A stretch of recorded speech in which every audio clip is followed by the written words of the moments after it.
Ada ungkapan untuk lansia itu, use it or lose it. Selamat siang, nama saya Dini. Saya pensiunan dari Fakultas Psikologi. Saya mewakili Mitra Lansia Berdaya. Kami itu baru lahir sebetulnya belum lama, baru setahun kurang lebih. Dan sebetulnya harapan kami atau cita-cita kami itu ingin supaya lansia yang secara usia harapan hidup itu makin tinggi, bagaimana supaya lansia itu semakin berdaya. Jadi jangan merasa bahwa kalau sudah tua, sudah lansia itu udah nggak perlu ngapa-ngapain gitu.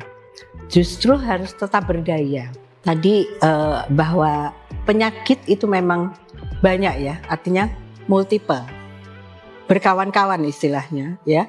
Tapi secara psikologis itu tetap harus sehat. Nah itu yang sebetulnya juga menjadi sasaran kami ya, membantu lansia itu mempunyai keterampilan bagaimana dia bisa terampil untuk mengelola emosinya secara sehat, secara bijak. Sehingga sekalipun kondisinya itu menurun, secara fisik dia punya penyakit, tetapi dia tetap bahagia. Secara psikologis tetap bahagia gitu. Itu yang tujuan kita sebetulnya itu. Karena itu yang kami sasar sebetulnya, sasaran kami itu, maka sebetulnya kami menganggap bahwa memang harus tetap aktif. Lansia itu harus tetap aktif. Artinya aktif itu dia tidak berhenti. Walaupun seperti saya udah pensiun, ya udah di rumah aja, enggak begitu. Ada ungkapan untuk lansia itu, use it or lose it. Ya, kalau kita tidak menggunakan apa yang masih kita punya, maka dia akan hilang.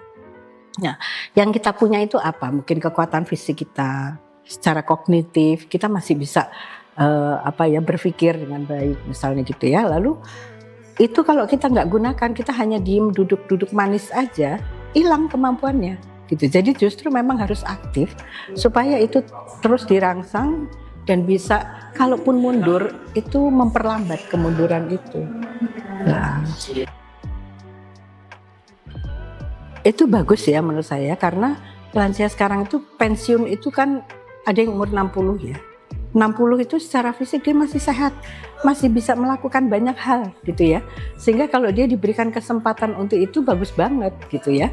Bukan untuk mengeksploitasi, tetapi setelah pensiun itu justru dia harus punya kegiatan pengganti setelah pensiun. Kalau enggak, bingung ya. Kalau enggak ada aktivitas itu kan bingung ya. Jadi itu diperlukan gitu. Jadi kalau tadi dibilang mungkin bukan hanya untuk tujuan utamanya tidak mencari penghasilan lagi, tetapi untuk mengisi waktu-waktunya dengan segala sesuatu yang bisa dia lakukan, yang dia minati dan dia mampu untuk itu, dan dia happy. Itu. Kalau eksploitasi itu kan terpaksa ya. Ini sebetulnya tidak begitu gitu. Itu yang kita harapkan seperti itu gitu. Iya.